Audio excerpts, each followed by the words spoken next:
All right, everyone, welcome back into another NFL DFS video. Going to be breaking down the Sunday night showdown that we have between the San Francisco 49ers and the Atlanta Falcons. This is going to be a more difficult slate to break down, and we'll talk about that and kind of some value plays that we could potentially punt to because both teams are pretty good defensively and the pricing is pretty high on all the top plays we want to be on.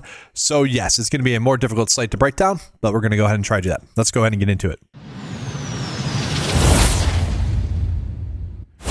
So let's go ahead and start out with the game total. It is projected to be a pretty high scoring game, 47.1 points on average. Also worth calling out, we are kind of getting some differing lines for this game. The Niners are going to be about 2-point favorites though. So really that is not going to change any of the lineups that we're making. We could kind of go 3-3 in terms of roster construction with the teams. Or kind of just whatever ends up working out. There's no direct lineup path. We shouldn't be targeting like a running back because of game script. So that's the nice part about this slate. So we go ahead here and start out with the Niners. Obviously, the Niners are extremely banged up. Brock Purdy's out. Ricky Pearsall's out. Ayuk's still out. On top of that, MVS is also out for them. But they are getting a player back. Okay, and I kind of want to start with this player because it's the only way I can make lineups work is if we play Jordan Watkins. So Jordan Watkins is someone that I think if he was healthy, honestly, heading into the season, he'd be someone completely on the fantasy radar for a lot of people. He was someone that was gaining a lot of hype out of camp while all the other receivers were banged up. The issue with Jordan Watkins is he got injured during training camp and has sat out up until this point. He hasn't been healthy. Well, now with them being as banged up as they are, I wouldn't be surprised if he ends up getting some work. This play feels a lot like the play earlier on in the day with Mumfield for the LA Rams in the London game, where, yes, we're not naturally going to go out of our way to target Mumfield in that game, but there are some rosters where it made sense to just punt to a $200 play. That's going to be the exact same thought process here with Jordan Watkins. And this is very much a slate in which we should be targeting the studs because it's a very condensed slate in terms of who we should be targeting. Now, that being said, I do think DeMarcus Robinson is still going to get a decent amount of snaps. So last week he did not get that many due to MVS getting 61% of snaps, but now he's banged up. So Robinson ended up getting 20% of the snaps. He ended up with 3 targets though in those snaps. So even if we get a few catches out of him, let's say we get 3 DFS points, given the value that we have on the slate, that is acceptable because we don't have any good value. And so to me, those 2 plays are almost plays that we I don't want to say we have to be playing, but if we are trying to fit the rest of the studs in to this slate, we do kind of have to be targeting them because obviously for the Niners, we're going to want to be looking at CMC guys. He's going to project out very well. And so go ahead and take a peek at CMC, guys. He is likely to score a touchdown in this game. And so with that, we know he's going to get a healthy workload as well. 21 total touches, the way he's projected to get 21 points as well. He's going to be chalk on the slate. He is someone that we need to be rostering him. The issue with him is he's very difficult to fit into the captain spot. And I don't think we necessarily have to do that because when we look at quarterback Mac Jones, he is actually someone that passing touchdown wise is pretty likely to get 2 passing touchdowns, 1.65 if we round up there. So, not terrible there. He's also projected to get, 17 or so DFS points.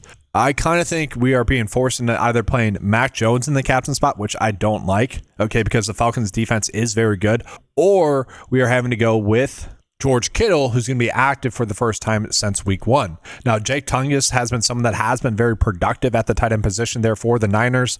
And if anything, Kittle's going to either be the number 1 top or pass catcher in this offense, even if he's number 3. Like, let's say Kendrick Bourne's number 2, let's say CMC's number 1. Even if he's number 3, that is still a valuable play for us on this slate, especially when we go ahead and take a peek at his price tag at 7.4. Like, that is an appealing price tag. And again, we need to be finding value. He is someone we should be targeting them. And so I did mention we're probably playing Mac Jones. This is kind of the issue, is that all the value that we're getting on the slate are with the Niners.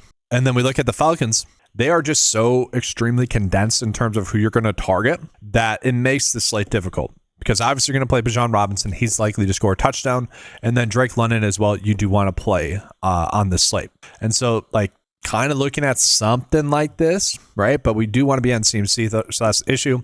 I'm fine with Michael Penix although he has had a few games where he hasn't shown up, and so tough to really say what to do there. They are likely to get Darnell Mooney back, which for this slate, I don't necessarily love that, because we could have at least been looking at Kyle Pitts, who's a little bit cheaper because he would benefit with Mooney being out, or we could look at Casey Washington, who didn't do anything in the last game, only 2 targets, but he's someone that we could have considered there as well as a value if Darnell Mooney was out.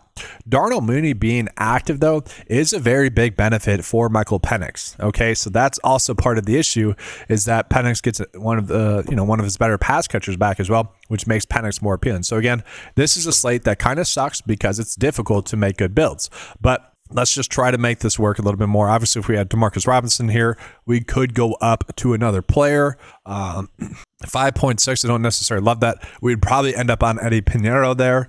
Maybe we get lucky with the Tyler Algier touchdown, but that's kind of what we're looking at. Parker Romeo is someone we could be considering kicker-wise, but again, this is kind of the problem with the slate. Like, I don't want to be fading CMC, but we kind of have to, unless we are not playing George Kittle. Maybe we could make that work then.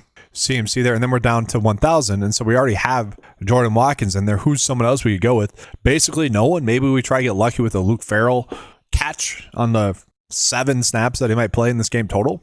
Like, we don't like that, and so again, that's the tough part. So probably, again, very limited in terms of the lineups I'm going to produce DFS-wise or play DFS-wise, but let's go ahead and take a peek at what the lineup builder's telling us. Maybe we can find something there. And so, guys, let's go ahead and just take a peek at kind of the lineups. So we're going to run 5 lineups here, see what it spits out to us. So Mac Jones in the captain spot. Again, I think that makes sense. He's projected to get 2 touchdowns. I don't want to go Sky Moore. I think Jordan Watkins is the way to go. Just verify who's ever active there. If it's Sky Moore and not Jordan Watkins, obviously Sky Moore becomes the punt value. I do think it's going to be Jordan Watkins. Could be wrong about that. And so, like these Isaac Guerrero lineups, I probably would just want to go Jordan Watkins instead there as well. But that's the tough part, is we are being forced into punt to someone on the low end there. And maybe that's just what we have to do and just suck it up. Hopefully one of them hit. I don't like giving you guys that analysis, right? Like, that's the tough part about this slate. So that's going to do it for this video, guys. I appreciate you being here. Leave a like, subscribe to the channel if you guys have not done so before. Hopefully the Monday Night Showdown slate is going to be a little bit more appetizing for us. Obviously, I can't control that. I can just control how we want to go about attacking that. That being said, it's a difficult slate for everyone, right? And so that's kind of the appeal of slates like that as well. But that's going to do it, guys. Appreciate you being here. Good luck. And as always, let's keep cashing.